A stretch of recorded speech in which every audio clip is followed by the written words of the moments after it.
Good day, people of the internet. My name is Lewis Clark, aka Sonic Yoda, and I run a website called SEGADriven, which you're probably aware of considering you're watching the SEGADriven YouTube channel. Now, a little while back, we did a little video about my Mega Drive collection, which I essentially just used to show off whatever the hell I had at the time. We're doing this again, but for a different console today, so we're focusing on the Mega CD, which I have frequently said in the past over our SEGADriven Loves a Mega CD feature, that is, well, things, it is my favourite console to collect for. Now, we're going to do this a little bit differently, as we've done in the past. So instead of me going and taking a look at the collection and picking out certain games that I like and having a bit of a chat about them, we're going to take a look at the collection, like we did before, but we're not going to go into any detail. What I've done is I've asked the people of Twitter to submit questions for a Q&A, which we're going to feature at the end of this video. And then we're going to chat about the games that way instead. So I'm going to read through the questions, and anything that pops up that I own, then we'll go into a little bit more depth. We good? Let's go. So here is the collection as it currently stands. We have 63 games and 5 demos. I've been collecting over well, quite a few years, and like I say, it is my favourite console to collect for. So I think this is quite a substantial amount of the library that is available for the PAL region. Got a few big box games. Most of them are all the standard two-side disc collection type deal. Let's have a look at some of my favourites quickly, and then we'll go on to questions. So first up on the favourite game pile is Flink. This is a platformer in the traditional sense, but with some really just a massive sprites and great artwork and really awesome animation.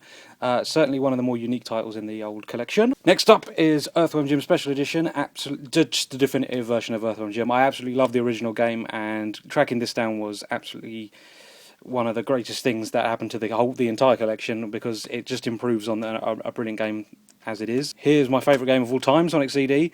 Just a flawless Sonic game. There's not much bad I can say about it. I absolutely love the time travelling mechanic and the art and the music and the awesome FMV intro. Just a brilliant little game. Awesome bit of humour in KO Flying Squadron. I love the introduction, which basically sets up this sort of feudal Japan era type deal, and then goes, enough of that, let's go on to a little girl riding a dragon and shooting things. So yeah, I enjoy the humour of this, and it's actually a cracking little shoot 'em up as in its own right as well. Next up we have Mickey Mania, which is another brilliant platformer. Disney platformers during this era were just fantastic in general. This one had some great spot effects, like the rotating tower, which reminds me of an old game called Nebulous, and it's fantastic. Oh, I'm losing the will to speak here. Shadow of the Beast 2, or Beast 2 for some reason, on Mega CD. There's a review of this on SEGADriven.com if you want to have a little look as to why I love this in a detail. But it's generally just the definitive version of Shadow of the Beast 2. Some of the cutscenes are fantastic. I love the atmosphere of this game, especially and the first one. The soundtrack's nowhere near as good as the first game, but still a cracking little game, and lots of atmosphere, and generally quite a tough game to play. This one's actually a little bit more forgiving than the original release, so I would recommend it if you can find it, but it's quite a rare little title. Probably the king of RPGs, Shining Force. The Mega CD version is highly collectible now, so I'm really happy to finally have a go at playing this. You need a backup cart if you're going to save, because it uses all the internal BIOS memory for the Mega CD. So yeah, if you want to save anything else, you're going to need a backup cart. So see if you can hunt down one of those first before you go for a copy of Shining Force CD. Otherwise, you're going to be in trouble. Why did I put this here? Robo Aleste, that's a fucking awesome game. This is a top-down vertical scrolling shoot 'em up, and you play as a sort of robot man in feudal Japan era, and it's just a bit mental and really good fun and great and all those things and. Starblade's one of my rarities. This isn't cheap. If you find one, go in cheap, get it. But it's very similar to the old Sylpheed. If you've never played that, then you have no comparison. But yeah, FMV sort of shoot 'em up, third-person style. Quite a good little game, actually. Actually, no, wait, sorry. Sylpheed is third-person style. this is first person. So yeah, FMV shmup type deal. Finally, the Terminator. Completely different to the Mega Drive game. This is developed by Virgin Interactive, so all the sprites are gorgeously animated, as you'd expect from a Virgin Interactive game. They did The Lion King and Cool Spot, so that should give you some reference. And it has the best soundtrack of any Mega CD game. I absolutely love the sort of hair metal cheesiness to the entire soundtrack. It's just really, really good. That's the reason why I come back to it. So yes, on to the Q&A. Okay, so that was the collection. Now over to the questions. So, first up we have a question from a chap called Furthy2002, and he asks, is there a title that really shows off the Mega CD's true potential? Yes, there is, and I feel like I'm going to talk about this game quite a lot, and it is Sonic CD. Now, Sonic CD is my favourite game ever, not just on the Sega Mega CD, just gaming in general. Fantastic little game, and if we think about what the Mega CD can do over the Mega Drive, then you've got full motion video, Red Book audio, and scaling and rotation of sprites. And Sonic CD does all of that, and wraps it around a lovely 2D Sonic game, which is probably the best there's ever been.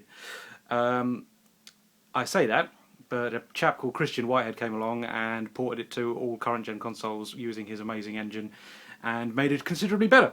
So, yeah. But the original release is still fantastic, and easily my favourite game in the Sonic series and of all time, and it's just fantastic.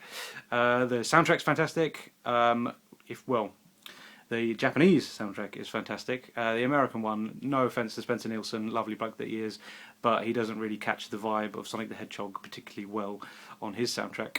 But yeah, I'll say we'll talk about the Japanese soundtrack. That's fucking excellent. And yeah, there's that. The other thing I love about Sonic CD is the FMV intro, which is possibly one of the best on the system.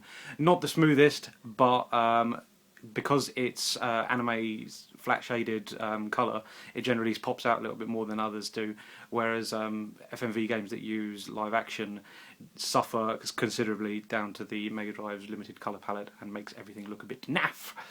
So yeah, there's that. Right, next question. So the next question comes from Dunkology, and they ask, why was it decided to be another attachment to the Mega Drive, even after the 32X, and not a standalone console? Now, I think you may have got your memory a little bit crossed here, because the 32X came after the Mega CD.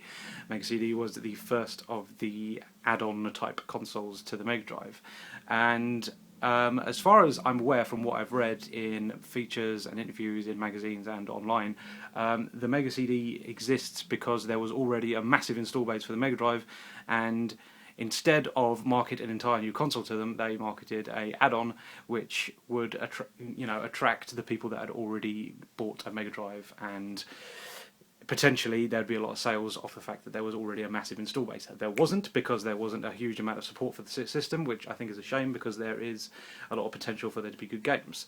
And there are good games for the Mega CD, just not a lot.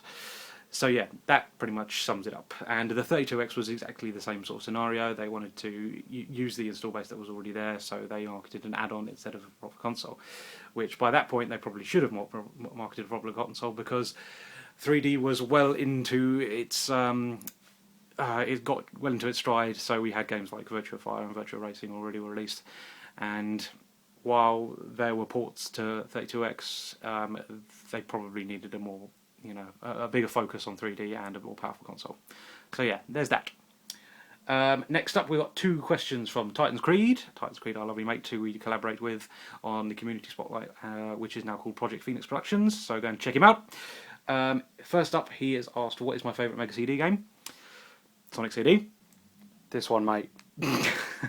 And secondly, we asked, what is your most treasured Mega CD game in your collection, and what games are you missing?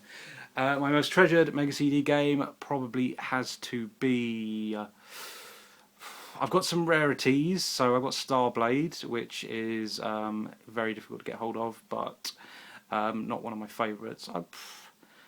Thinking off the top of my head, I would probably go for something like Earthworm Jim Special Edition. This game sounds like a good bet, because that was something I was hunting for a while at a decent price, and it is a great game. It's just a brilliant improvement over the original game, which I absolutely loved, and I would recommend to everybody to really pick that one up, because the additional levels just add more fun, to be honest with you.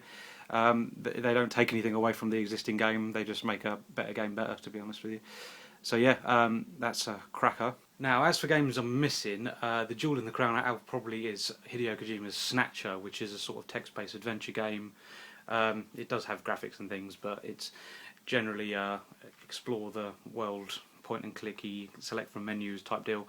I do own it for Sega Saturn, but this is a Japanese import and obviously is in Japanese, so very difficult to understand if you don't speak it, which I don't.